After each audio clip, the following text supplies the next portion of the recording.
Bismillahirrahmanirrahim. Assalamualaikum warahmatullahi wabarakatuh. Alhamdulillahirabbil alamin, hamdan katsiran thayyiban mubarakan fi.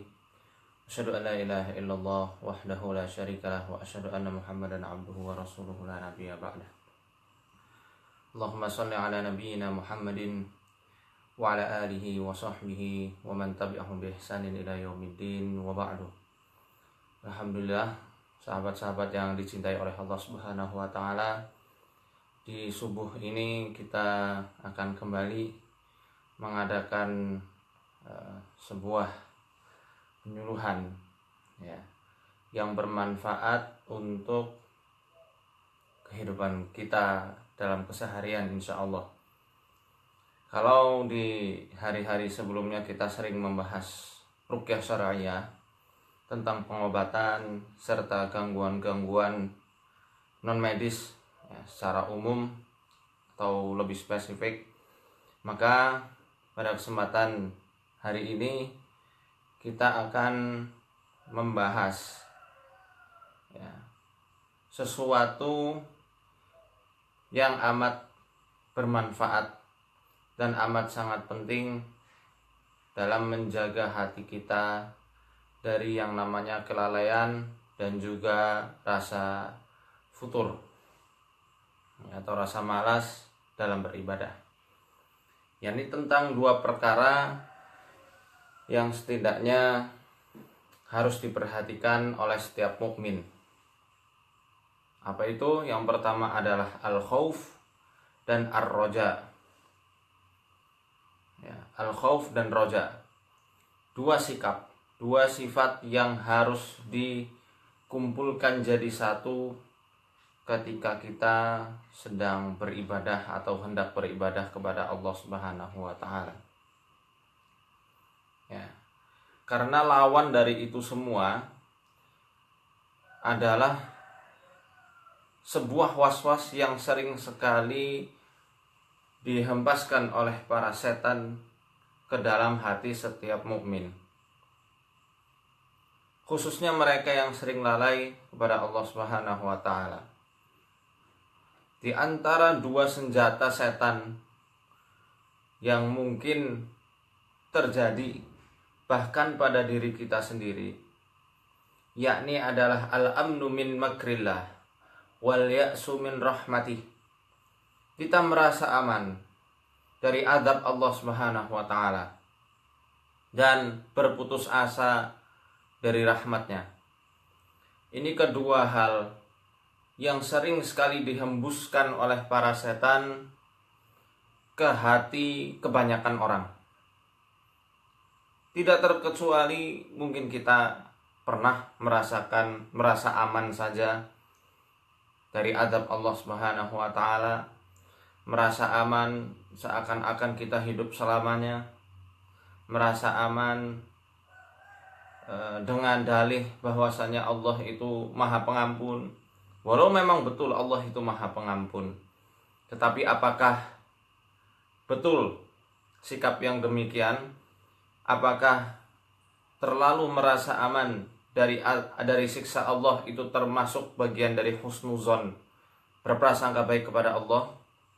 Itu yang nanti akan kita bahas. Wal ya'su min rahmatih, dan juga merasa putus asa dari rahmatnya Allah.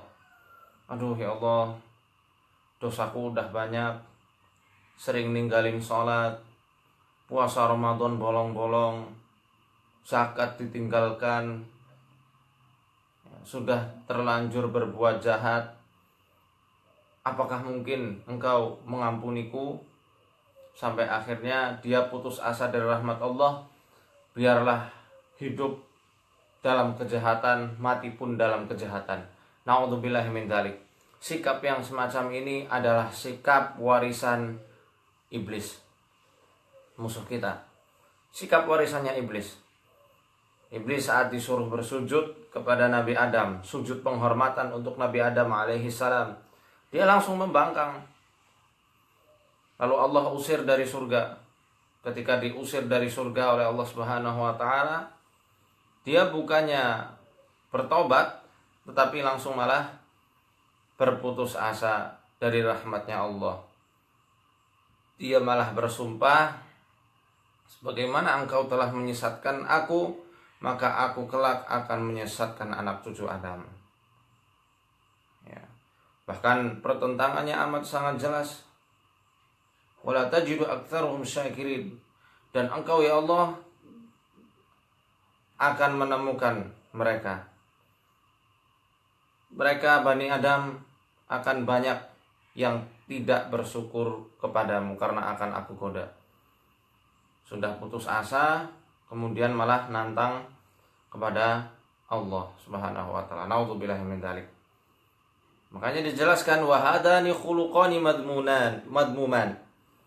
Dua akhlak ini, merasa aman dari siksa Allah, berputus asa dari rahmatnya, ini adalah dua akhlak yang tercela. Saddan unasan katsirin 'anil istiqamati 'ala syar'illah azza wa jalla. Yang mana dua akhlak ini ya, menjadikan manusia, kebanyakan manusia itu terhalang dari istiqomah dalam taatnya kepada Allah Subhanahu wa taala.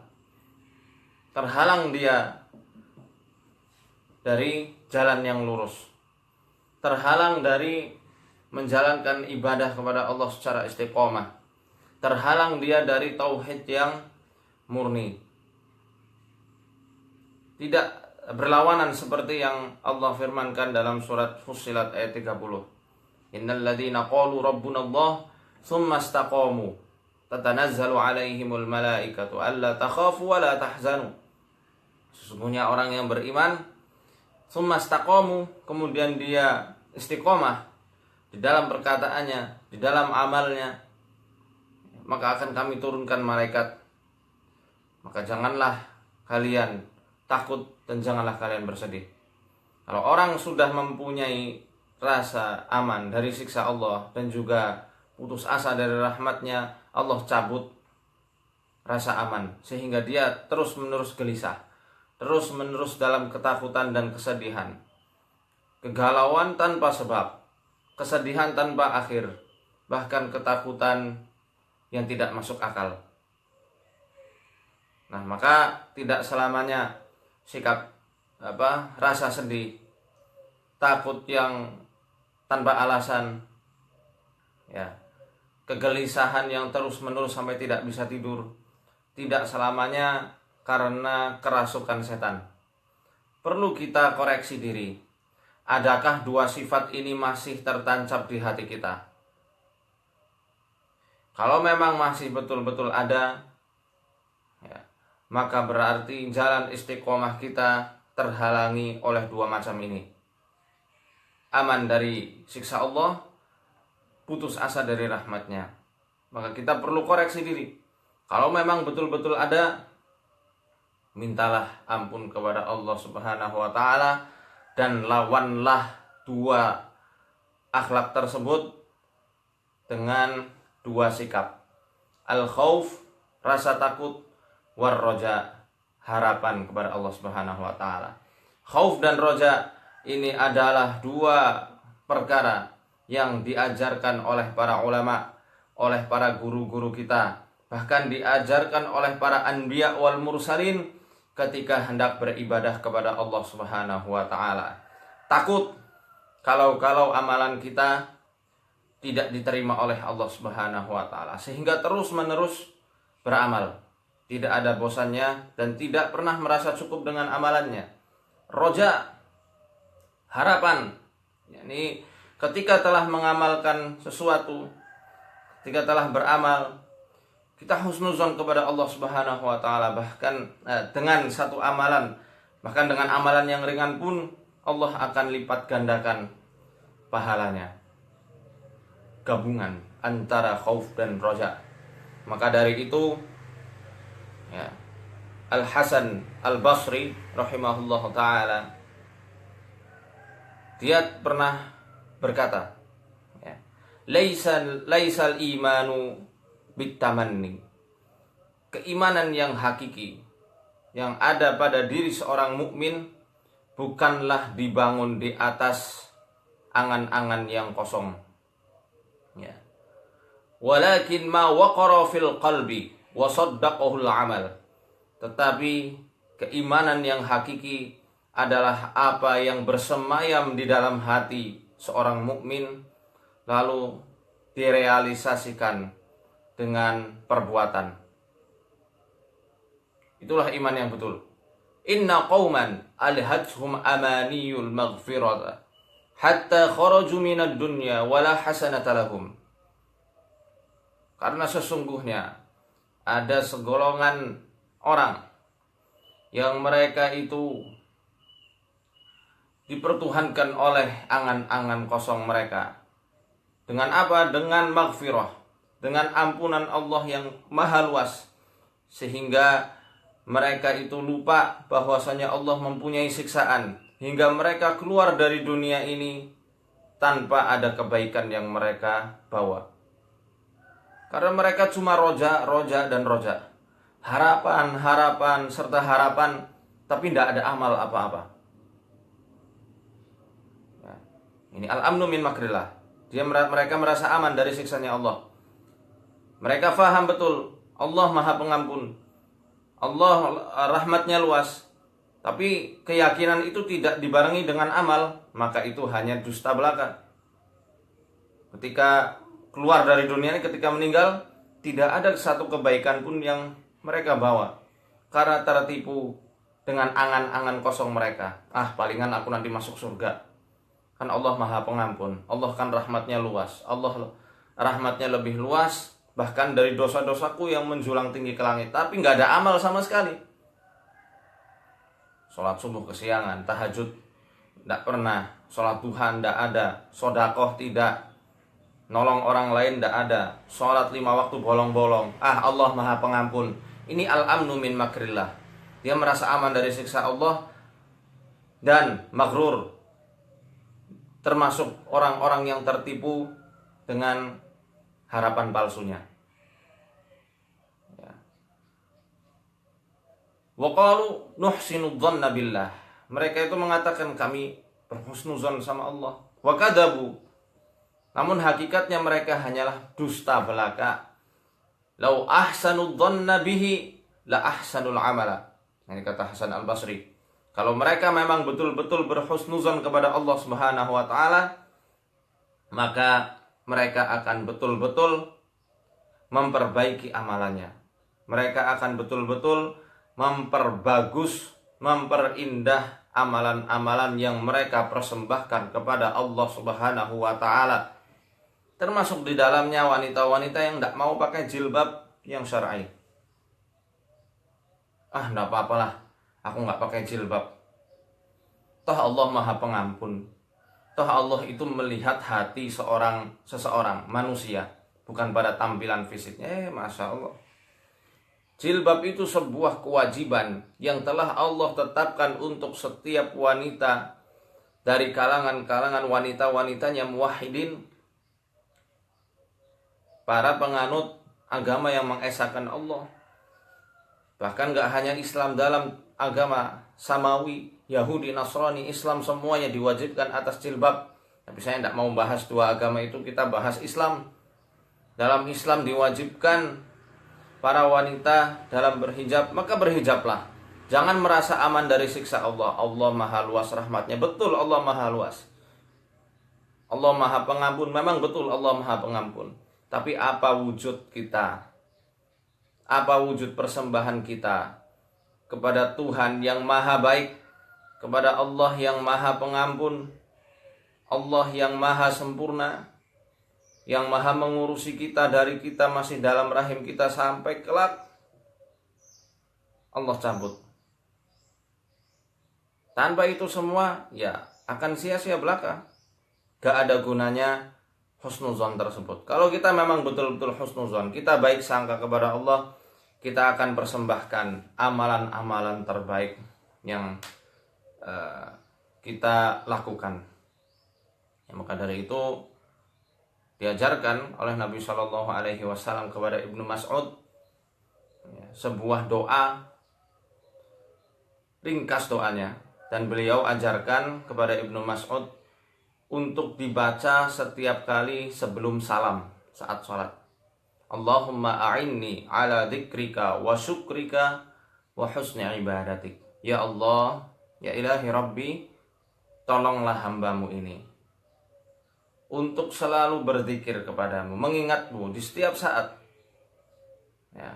Dan tolonglah aku untuk selalu mensyukuri nikmat-nikmatmu, walau sekecil apapun nikmat tersebut. Karena hakikatnya nikmat tidak ada yang remeh, semua besar. Kalau nikmat itu terlihat kecil di mata kita, maka besarkanlah nikmat tersebut dengan rasa syukur. Karena kalau kita mensyukurinya, sekecil apapun nikmat tersebut, Allah akan tambah. Ini sudah janji Allah. La in syakartum wa la azidannakum. Kalau kamu betul-betul mensyukuri nikmat-nikmat Allah, maka niscaya aku benar-benar akan menambahkan nikmat tersebut. Ya. Termasuk di dalamnya ketika terapi. Ya, sahabat-sahabat sekalian, sekecil apapun perubahannya, syukuri. Alhamdulillah ya Allah, sudah ada perubahan begini dan begitu. Terus menerus latih hati kita untuk terus menerus mensyukuri apa yang Allah berikan. Walaupun di mata kita remeh, tapi tak ada sesuatu yang remeh di sisi Allah. Kita syukuri itu, Allah akan tambah lagi. Terus yang ketiga, doa yang diajarkan oleh Nabi SAW, wa husni ibadatik. Tolonglah hamba ya Allah untuk betul-betul memperbaiki dan memperindah amalan hamba, supaya betul-betul menjadi mukmin yang sejati, mukmin yang jujur, mukmin yang tulus keimanannya, bukan yang pembohong, bukan seperti orang-orang yang merasa aman dari siksa Allah Subhanahu wa taala, kemudian dia hanya mengandalkan ampunan tanpa adanya amalan yang real. Ya. Fal imanu bila amalin imanun kadhibun. Keimanan tanpa amal itu adalah imannya para pendusta. Wa dhalalun mubin. Dan itu adalah kesesatan yang nyata. Wa waswasatu minasyaiton. Dan itu adalah waswas yang dihembuskan oleh para setan ke dalam hati seorang manusia. Iman tanpa amal. Ya. Yasuddaka an sabilil hidayati wa tariqil istiqamati. Untuk apa gunanya setan menghembuskan waswas tersebut?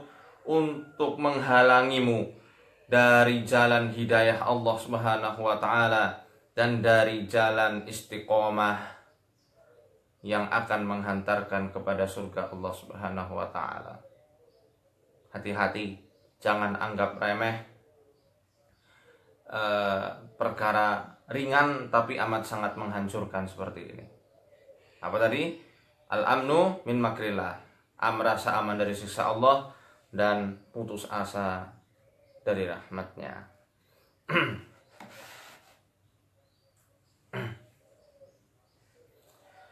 Dan hati-hati, ya. Ada sebuah golongan yang menyimpang, ya, yaitu adalah firqatul murji'ah. Golongan murji'ah yang mereka mengatakan annal amala ghairu muhimmin. Sesungguhnya perbuatan amal seorang hamba itu tidaklah penting. Al-muhimmu an-niyatut thayyibah. Mereka mengatakan bahwasanya yang lebih penting dari amalan adalah niat yang baik. Wa husnudzanni billah. Dan mereka mengatakan bahwasanya husnudzan billah sudah mencukupi tanpa adanya amal. Walau fa'alal insanu kullal mubiqat wal kabair. Walaupun manusia itu melakukan dosa-dosa besar, ya, dan 7 dosa besar yang menghancurkan. Mereka mengatakan tidak apa-apa, yang penting husnudzon dan yang penting mempunyai niat yang baik. Ini firqah murji'ah. Mereka orang-orang yang tidak mementingkan amal, hanya mengandalkan niat serta prasangka yang baik kepada Allah Subhanahu wa taala. Wa hadha dhalalun wa inhirafun 'anis siratil mustaqim. Dan ini adalah termasuk sebuah kesesatan dan penyimpangan dari jalan Allah yang lurus. Ya. Wa da'wa li fathi babil istihlalil mahrumat bihujjati sa'ati rahmatillahi azza wa jalla, dan menjadi peluang terbukanya pintu-pintu penghalalan terhadap apa-apa yang Allah haramkan, dengan hujah bahwasannya rahmat Allah itu luas sekali. Dunan nadri ilal wa'id alladhi tawa'ada Allahu bihi min man inharafa anis sabil wattaba'a hawa wanghamasa fil muharramat, tanpa mereka melihat janji Allah ya, yang bakal dilakukan terhadap setiap orang-orang yang menyimpang dari jalan Allah yang lurus, dan bagi orang-orang yang mengikuti hawa nafsunya, dan orang-orang yang terjerembab pada perbuatan yang haram.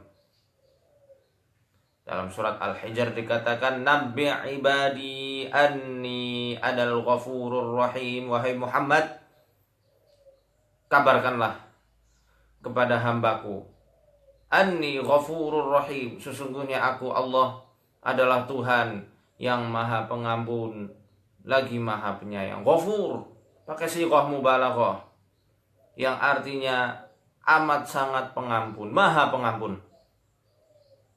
Ya, berarti ampunannya Allah amat sangat luas. Kabarkanlah wahai Muhammad, anni ghafurur rahim, selain maha pengampun, Allah juga maha penyayang, maha mengasihi. Wa anna adabi huwal adabul alim.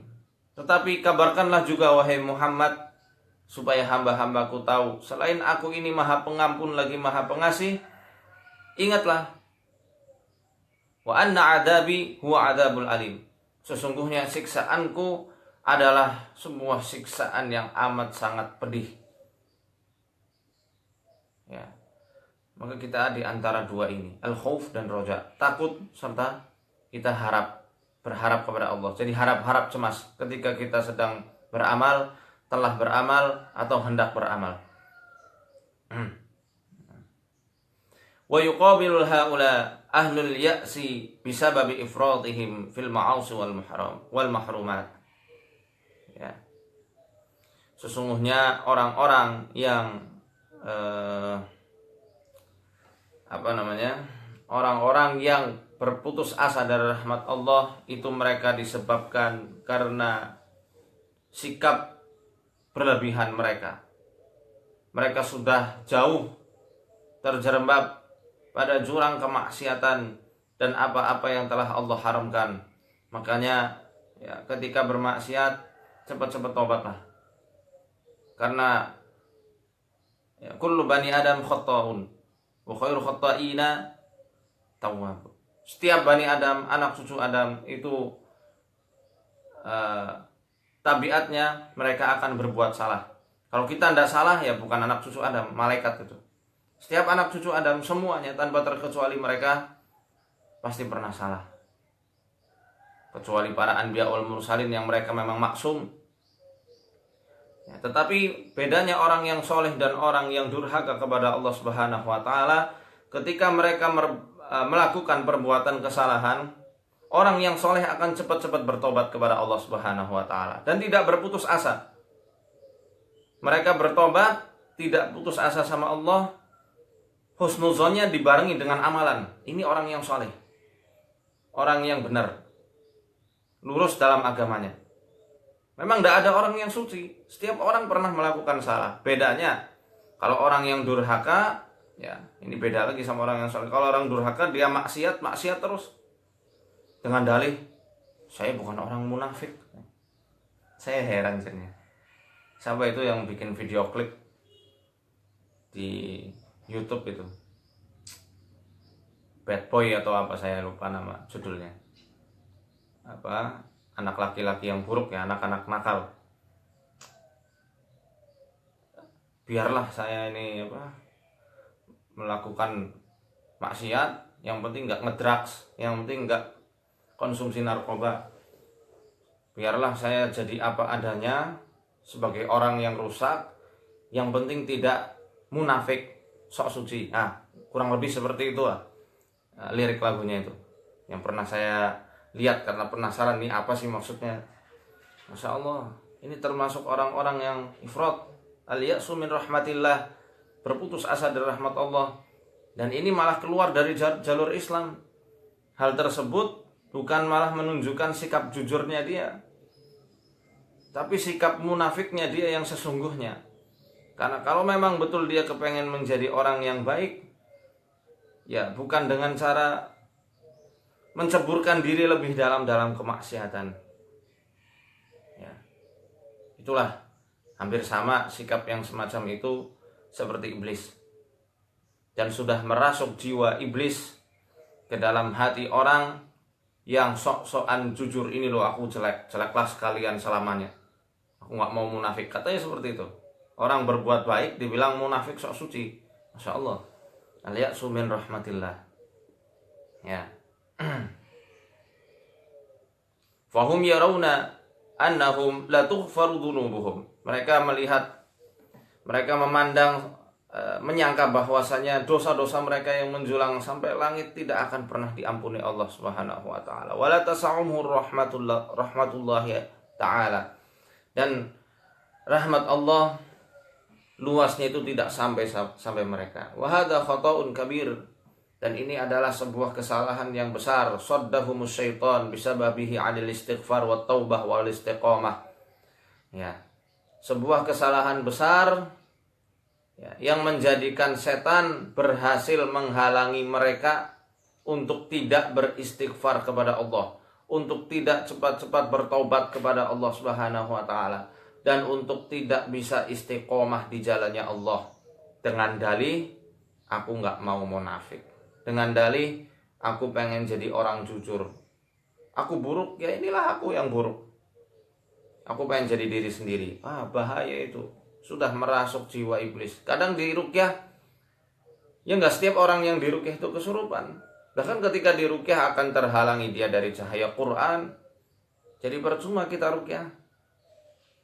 Paling kita hanya bisa doakan dan kita bimbing dengan bimbingan yang benar, dan kita fahamkan betul bahwasanya pemikirannya itu adalah pemikiran yang batil, buah karya dari anak cucu iblis yang bersemayam di dalam hatinya.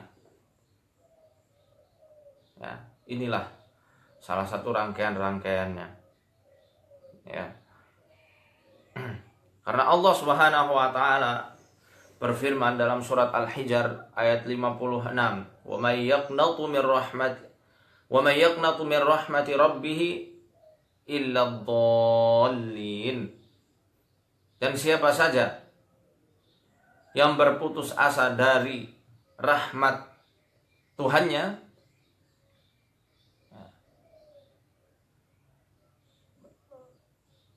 dan tidaklah ada seseorang yang berputus asa dari rahmat Tuhannya kecuali mereka orang-orang yang sesat.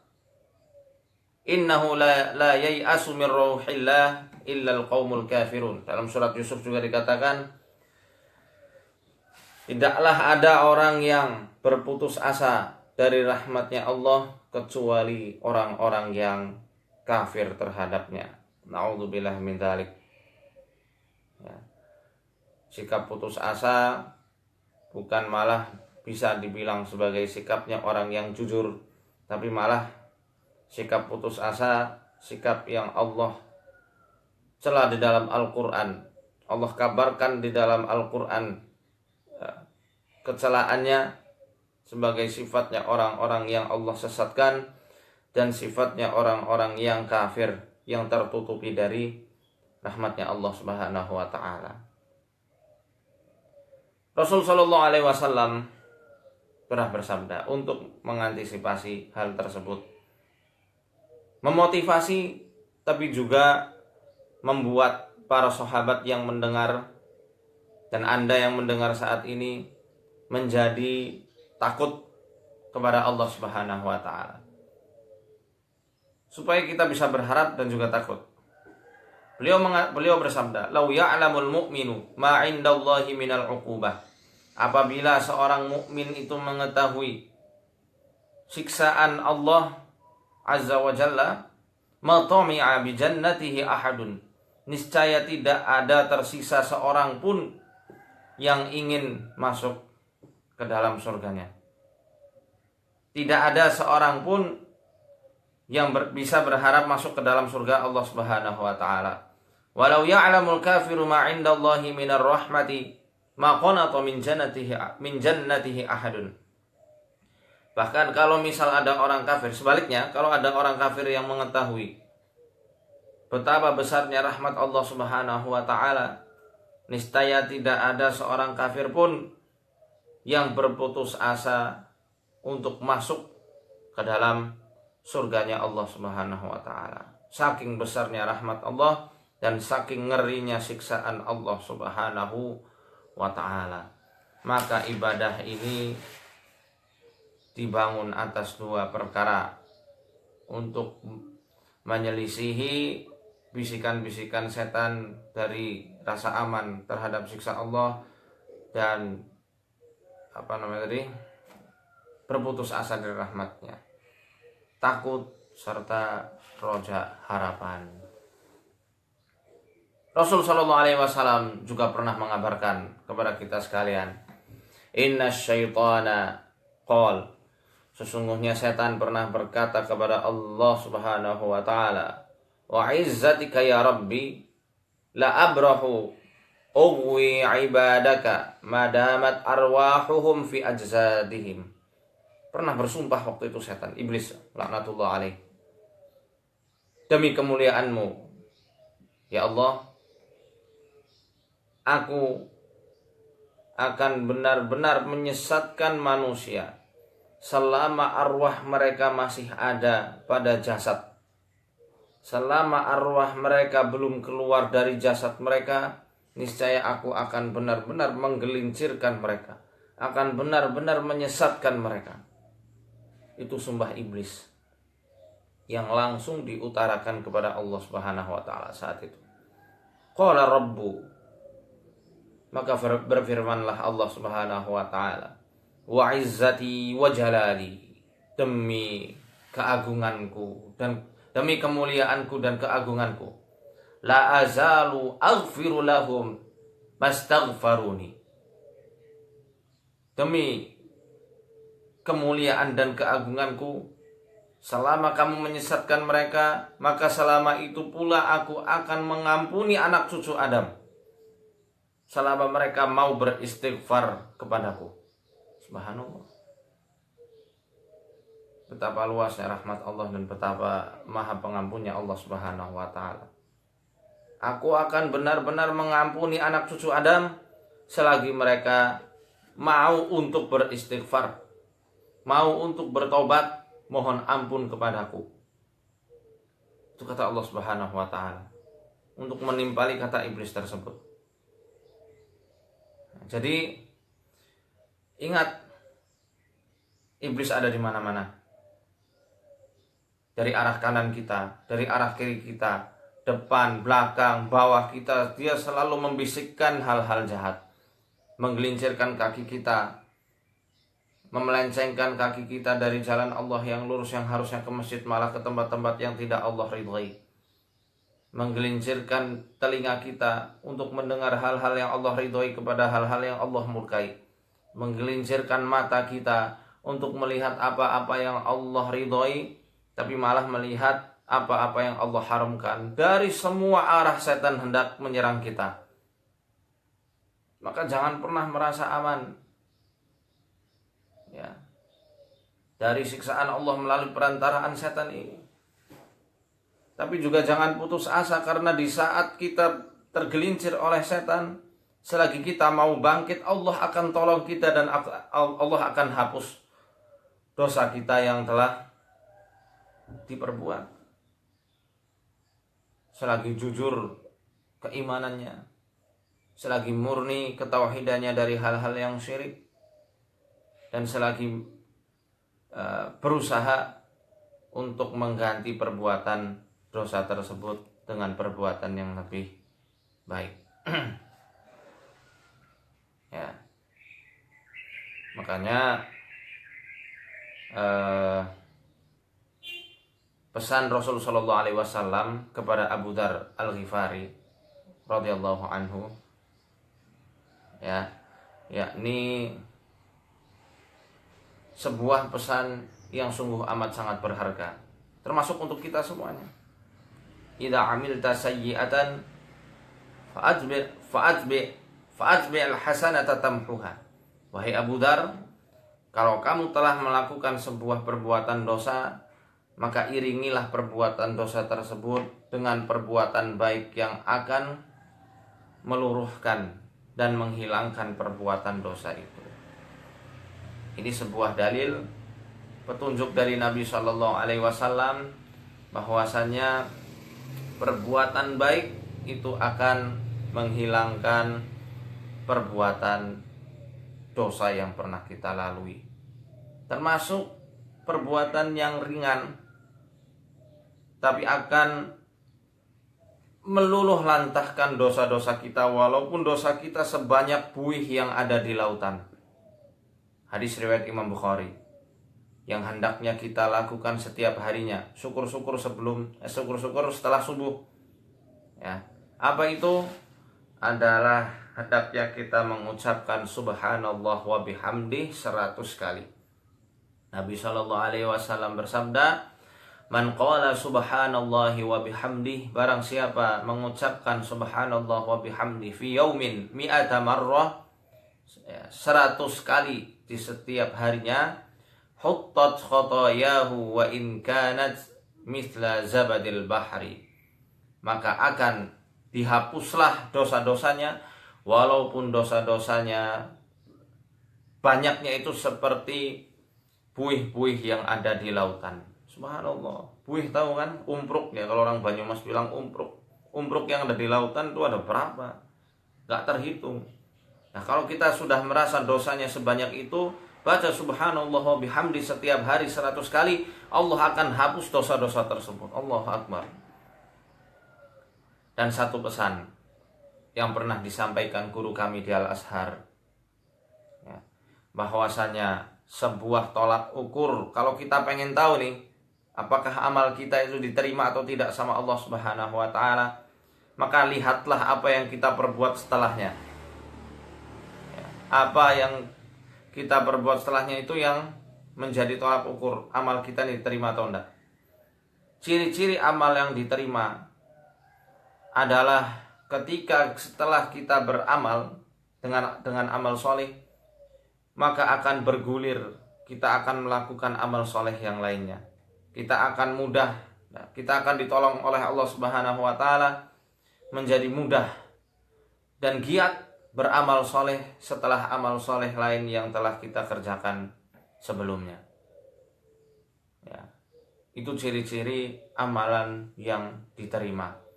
Kenapa? Karena pertama, dia tidak merasa aman dari siksa Allah, sehingga tidak pernah merasa puas dari amalan-amalan yang dia telah perbuat, sehingga terus-menerus dia itu ditolong oleh Allah sehingga giat beramal soleh dengan amal-amalan yang lain. Ya. Kemudian